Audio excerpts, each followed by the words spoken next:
Voilà, j'aimerais dans cette vidéo vous parler de l'équation cartésienne de la droite, d'une droite qu'on situe dans le plan.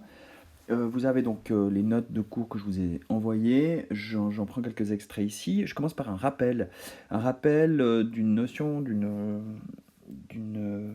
résultat qu'on avait vu en première année, euh, qui consistait à fabriquer un vecteur perpendiculaire à un vecteur donné. Je rappelle ici donc que si je me donne un vecteur V, V1, V2 dans le plan, eh bien donc le vecteur V aurait pour composante V1, V2, le vecteur V2 moins V1 est perpendiculaire à V.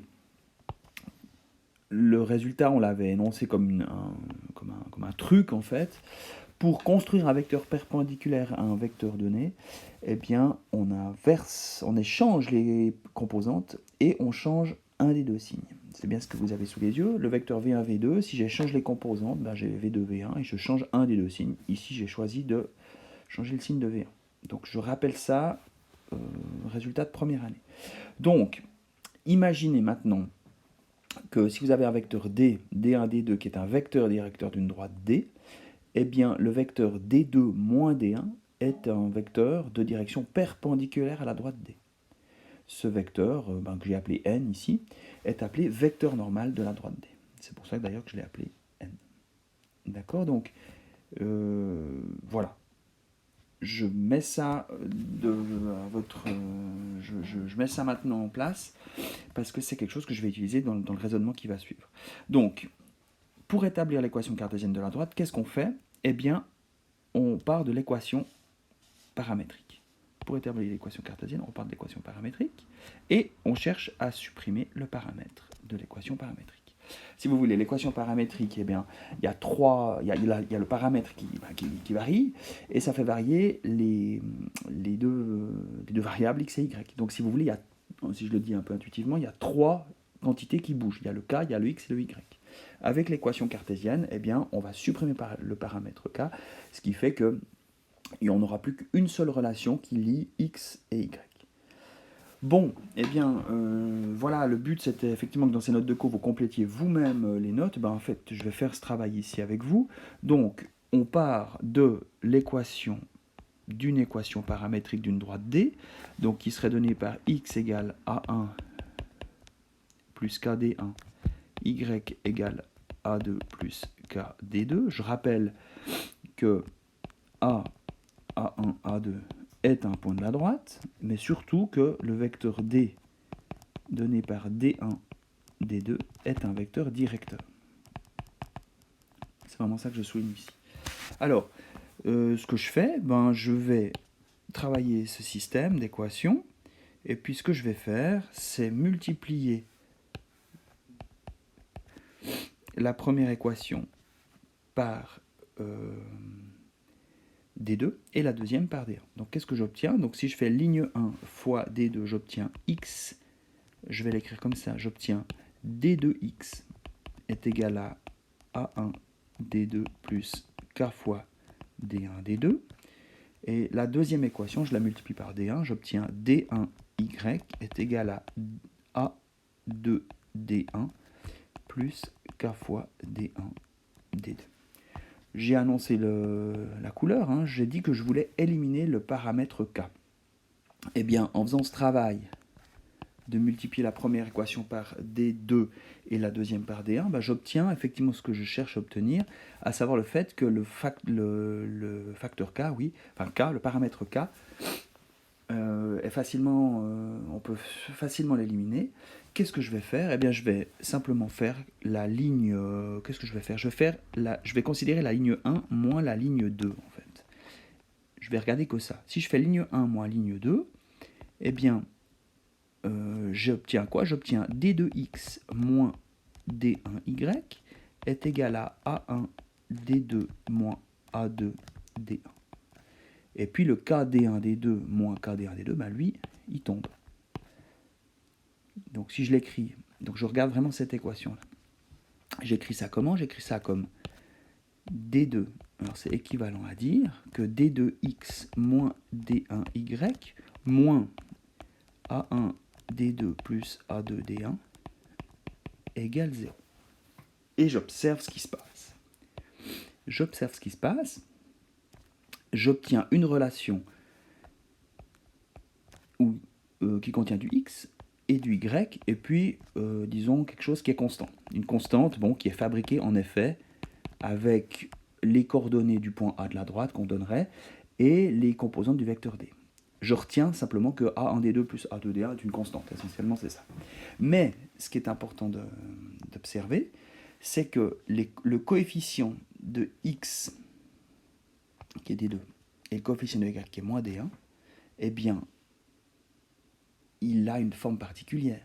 Il a quelle forme? En fait, si vous observez, si je prends les coefficients et que j'en forme un vecteur, donc si je prends le vecteur dont les composantes sont les coefficients de x et de y, d'accord, ce vecteur-là est un vecteur normal de la droite. Je vais chercher l'information, en effet. Pourquoi? C'est bien ce que je suis en train de vous dire ici. Si D1, D2 était un vecteur directeur, eh bien le vecteur D2 moins D1 est un vecteur normal. Et D2 moins D1, je le retrouve ici. Il est là, mon vecteur. Voilà un petit peu ce qui se passe. Alors, si je vais rechercher dans les notes de cours, eh bien, ce que je viens d'obtenir, et c'est important ici, l'équation obtenue est de la forme ax plus by plus c égale 0, avec a, b, c des nombres réels. On observera, et c'est ce qu'on vient d'observer justement, que le vecteur n composé des coefficients a et b, de x et de y respectivement, est un vecteur normal de la droite D. Ça, c'est vraiment important, c'est même le résultat principal du cours. Ce qu'on est en train de dire ici, c'est que pour fabriquer une équation cartésienne, eh bien, on a besoin essentiellement d'un vecteur normal à la droite et d'un point.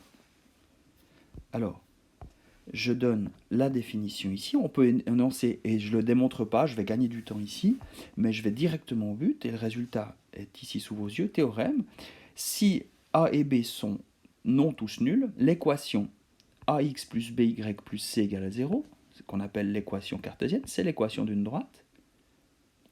Le vecteur AB, donc n dont les composantes sont A et B étant les coefficients respectivement de x et de y, est un vecteur normal de la droite D. Ce type d'équation s'appelle équation cartésienne de la droite D. Voilà le résultat. Je vais prendre un exemple, et c'est l'exemple que je pense que vous trouvez dans le polycopier, ou en tout cas, s'il n'est pas dans le polycopier, il est dans les notes de cours. Exemple générique, vraiment. L'exemple ici, je le joins à ma note. Voilà.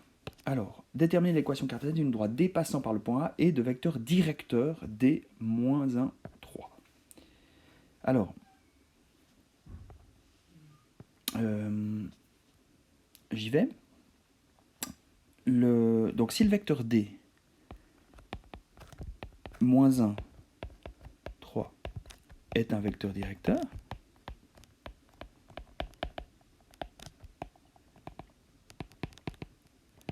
c'est équivalent à dire que le vecteur n, disons 3, 1, est un vecteur normal.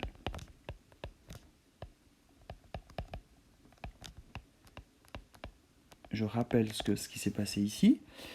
J'ai fabriqué un vecteur n de direction perpendiculaire à celle de D en échangeant les composantes et en changeant un signe.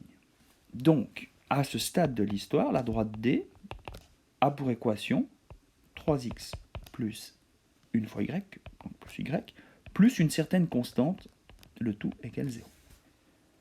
Je rappelle que les composantes du vecteur normal apparaissent ici. Je dois encore déterminer la constante C.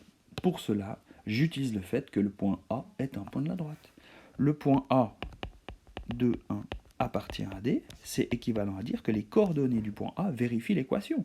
C'est équivalent à dire que 3 fois 2 plus 1 plus constante égale 0. Ce qui me permet de déterminer la constante ici. La constante C vaut moins 7. Et donc, la droite D a pour équation 3x plus y moins 7 égale 0. On a répondu à la question.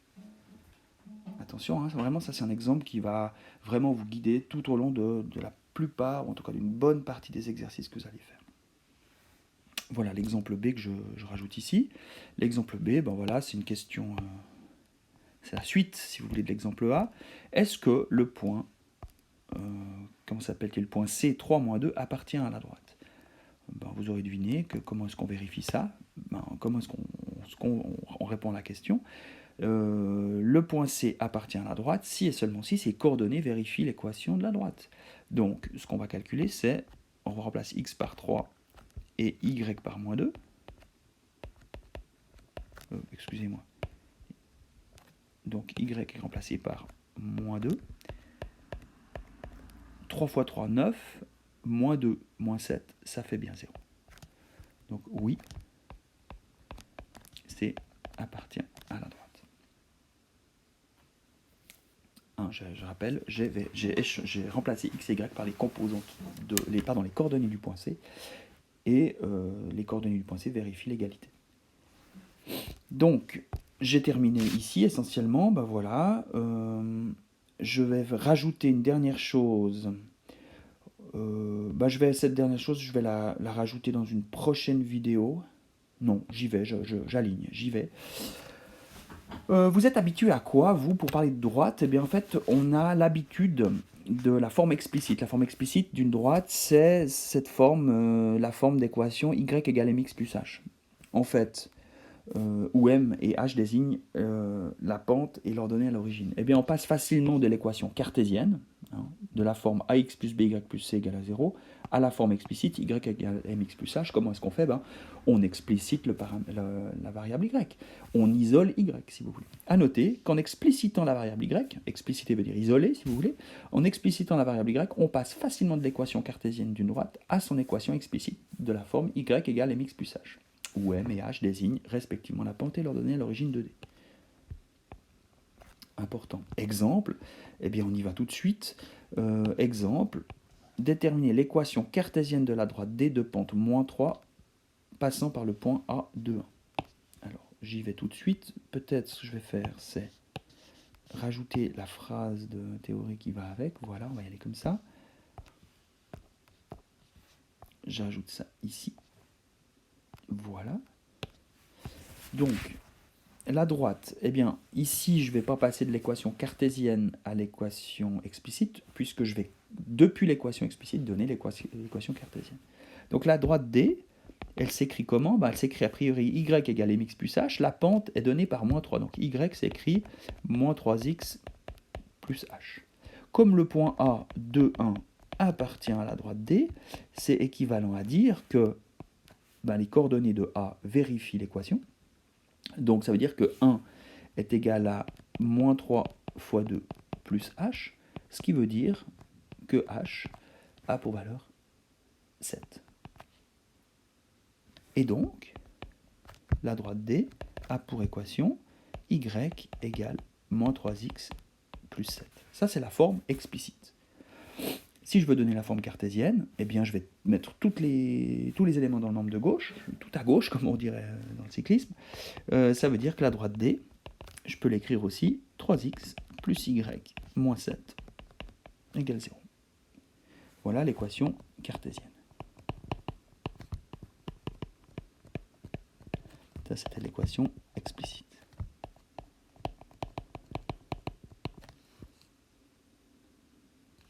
Il me semble qu'il y a un C qui traîne en trop là. Voilà. Voilà pour la partie A de l'exemple. La partie B, je vais aller la chercher là. Déterminer la pente et l'ordonnée à l'origine d'une droite, de cette droite-là, la droite d'équation 3x moins 5y plus 2. Alors, je vous propose... Pardon. Je peux enlever A et B puisque c'est déjà dans les images collées. Voilà. Déterminer la pente et l'ordonnée à l'origine de cette droite-là. Et bien cette droite-là, cette droite que je vais appeler D, disons, elle est donnée sous forme d'équation cartésienne. Je vais passer à la forme explicite pour pouvoir répondre à la question. Cette équation, c'est équivalent à dire que, j'y vais en plusieurs temps, peut-être 5y est égal à 3x plus 2, ce qui est encore équivalent à dire que la droite D a pour équation explicite y égale 3 cinquièmes de x plus 2 cinquièmes. Donc de la forme mx plus h, ça permet de conclure immédiatement que la pente m vaut 3 cinquièmes et que l'ordonnée à l'origine h vaut 2 cinquièmes. On a répondu à la question. Dernier point pour cette vidéo, eh bien, on rend tout ça tout à fait concret et on institutionnalise les choses. En guise de résumé, qu'est-ce qu'on a? Eh bien, on a le résultat suivant. La droite d'équation ax plus by plus c égale à 0 a comme vecteur directeur b moins a. Pardon. D'accord? Donc, observez bien. A et B sont les coefficients de x et de y respectivement. B moins A constitue donc un vecteur directeur et AB un vecteur normal. La pente est donnée par moins A sur B. Je vais peut-être faire une dernière chose pour cette vidéo qui est un peu longue peut-être. Voilà, donc là ça c'est les résultats importants. Ces résultats importants, je vais peut-être les illustrer. Voilà une idée peut-être. Je vais compléter une dernière chose ici. Donc le résumé il est là. Voilà. Et puis si j'illustre la situation, eh bien, si je représente donc une droite D donnée par donc AX plus BY plus C, cette droite D que je dessine là, c'est celle qui s'appelle AX plus BY plus C, eh bien cette droite a pour vecteur directeur, aurait pour un vecteur directeur B moins A, comme vecteur directeur, et elle aurait comme vecteur normal. Alors il faut imaginer, mon dessin n'est peut-être pas très heureux, il faut imaginer un vecteur avec une direction perpendiculaire, j'essaye de faire quelque chose de correct. Allez, allons-y comme ça. Le vecteur normal, n égale a, b. J'ai représenté les vecteurs ici par ces flèches-là, j'aurais pu effectivement prendre d'autres représentants. Voilà pour cette vidéo.